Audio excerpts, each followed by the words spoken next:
Hey, my name's James Wilkinson and welcome to my channel. Now in this video I want to talk about banks not actually increasing their interest rates despite the Bank of England putting their rates up last week. Now it's not every single bank, and I'm going to go through a list of banks that have already decided not to increase their interest rate, some banks that have said they will be increasing their interest rate, and others that are undecided, and a notable absence also from one of the biggest lenders in the UK who haven't put any statement out there at all yet. So this is going to be an interesting video for sure. Now, before you jump into this, very quickly, I want to share with you some important news. We're actually launching the Property Accelerator online training next week, Friday, the 26th of May. There's actually going to be a VIP waiting list, which is going to be exclusive to YouTube followers first. So make sure you join that and you'll get the opportunity to join my new online training for just £1. How can you join that? We're going to pin a comment below with a link. Basically, put your details in there, and you will be first in line in the VIP waiting list. So do that now. Now, let's have a look at this. So interest rates have been going up. I think it's 12 consecutive meetings now, which is crazy. Now, we've had a few times where we thought that we were at the top of the interest rate cycle, and the bank actually used language to indicate that. Now, last meeting, they didn't quite do that. They actually said the meeting prior, where they put the rates up to 4.25%, they said at that point they expected that to be the peak. Then we had some inflation that just didn't move. In fact, inflation went back up over 10%. And so they were forced to put the rates up to 4.5% in the last meeting, back end of last week. Now, you would expect banks to jump on that and immediately put interest rates up for borrowers. Normally they would do that.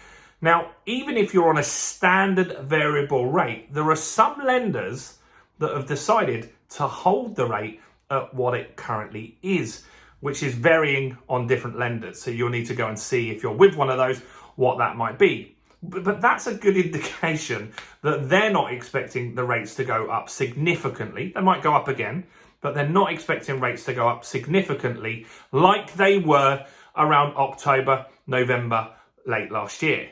So let's look at the lenders that are doing great things and holding interest rates at what they are, at least their standard variable rate. So we've got some pretty big names here. So we've got HSBC, we've got Santander,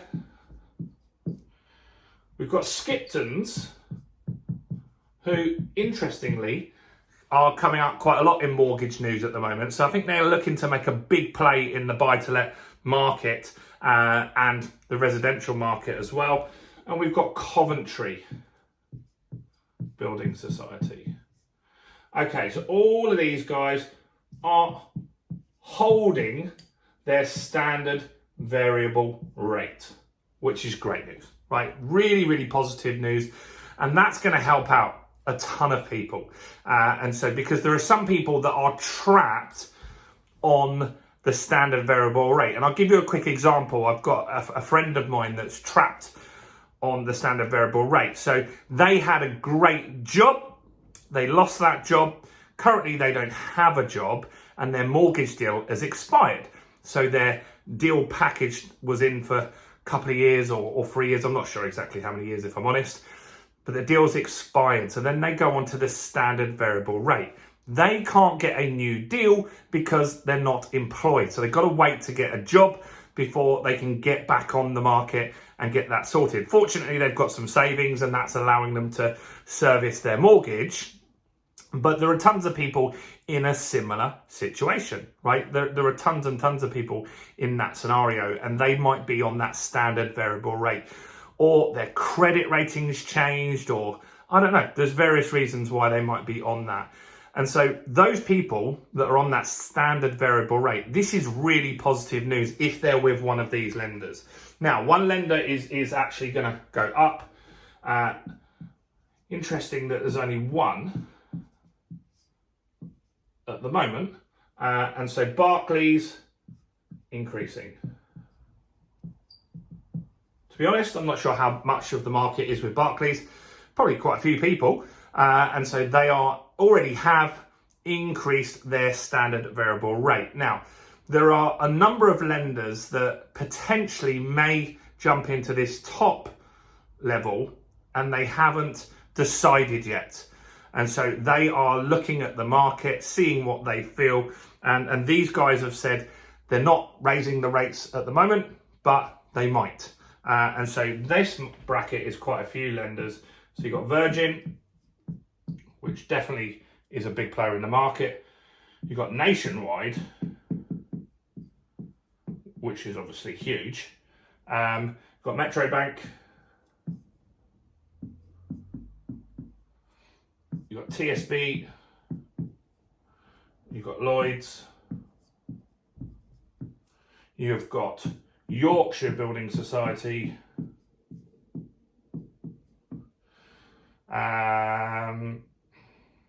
And you've got Leeds Building Society.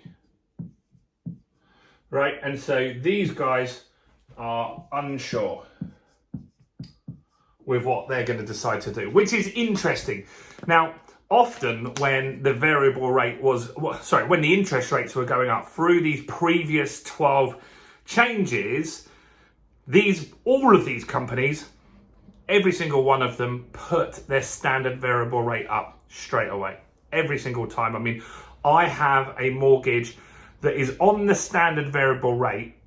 It's on a repayment mortgage at the moment, around 500 quid a month. And because we're so far through that deal, we've got like 10 grand left on it.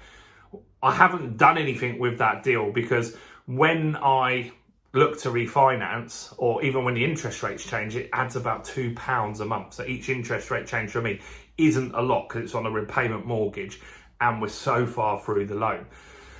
But this is interesting to see that they're not just heaping misery on people unnecessarily. Look, banks have a bad name for sure, but they also want business, right? And so if they can make a profit and they can keep a customer, then they're going to want to do that. They don't want people leaving them and going to other places. And so you are seeing a bit more competition. This is purely not driven by that they want to help you necessarily.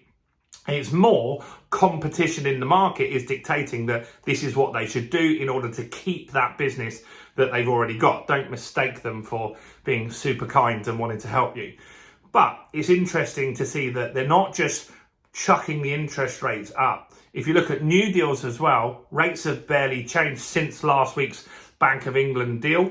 That's again interesting to see. We're at 4.5%. Let me have a quick look on Money Supermarket. If I want to borrow 100 grand, how much is the rate today? Okay, so we're going to go Money, Buy to Let, compare mortgages. Wait me a second. Look at a buy. Okay, so 100 grand, 50 grand, sorry, 25 grand deposit. Okay, so if I was looking to buy a 100 grand house, there are rates out there that are still at the same pretty much as they were last month. And so the mortgage work have a deal for 3.84%, right? Considering the base rate is at 4.5%, that's a good deal. Now, there's obviously fees, £2,000 in fees. That's fine. Like, you can get a deal to stack up on that. You can always save £2,000 on the deal somehow. And so, yeah, there's still good, cheap money out there. A lot of people are really concerned about interest rates going up. Of course, it's not great. We would rather have cheap money or effectively free money like we have for so many years. But when I've been investing since 1999, the rates that you're getting today, even when they peak out, even if they go up to 5%, that's way cheaper than we always used to have. And buy-to-let work then, HMOs work then, all these strategies work then. The market will adjust accordingly to fit whatever the rates end up at. Anyway, that might be useful for you to know. These lenders are holding the rates. This Barclays is increasing, and most lenders are on the fence. They're not jumping to conclusions. They just want to see what happens and see what other people do first. So let me know your thoughts on that. Where do you think interest rates are going to end up at, guys? Do you think we're going to have more interest rate rises this year? Or do you think that we'll just hold for a little while? Let me know in the comments. And look, if you want to join the Property Accelerator, it's £1. But you can only do that and get that trial if you join the priority list, which I'm linking in the comments below. So make sure that you do that, get yourself on the priority list, and let's welcome you into that. Give it a shot. What have you got to lose? £1's the maximum you can lose, and hopefully you'll stick around with us for a while. That's it from me. Do like this video, do subscribe and hit the bell notification. Check out all the other content on my channel, including this video right here.